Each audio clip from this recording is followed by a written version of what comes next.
I'm guessing that public health developments will remain front and center for investors. Do you see other narratives changing where we are at this point, or do we remain range-bound, concerned about secondary waves or even continuation of first waves, or do we take a significant leg up or down from here? I think we are indeed going to stay in this range and perhaps show a little bit of short-term weakness here in global equities.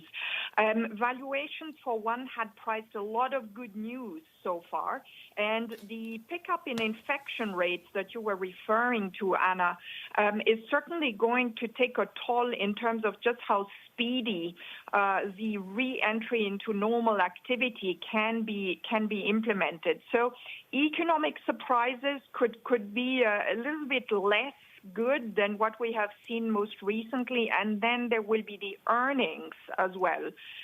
So a number of I think, new factors that change the narrative a little bit as compared to the past few weeks.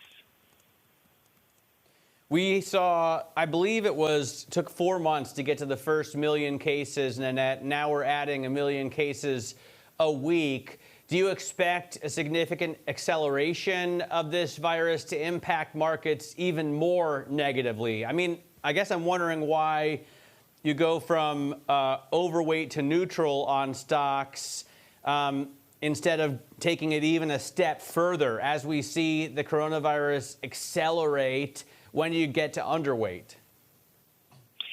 Yeah, I mean, in terms of just taking the decision to neutralize and go from an overweight that really went very well because of the rapidity of this recovery for us. Here are a couple of reasons.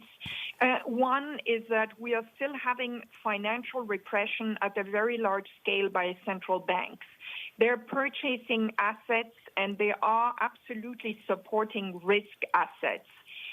So we like to think of any setback that is perhaps in the vicinity of 5 to 10% in global equities, rather as a buying opportunity for many investors, Matt, who have actually not plunged into equities before now.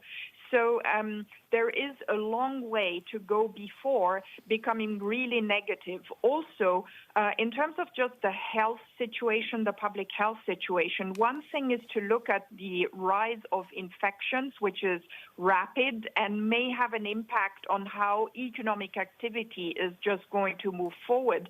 And then the fatality rates, which are coming down. In other words, I mean, we are making good progress in terms of the treatments, and that's the good news in the whole situation. But certainly in terms of just the positive surprises, we think that these will be for now slowing down a bit because of this rise in infection rates. So it's a more subtle, yes, a more subtle development here.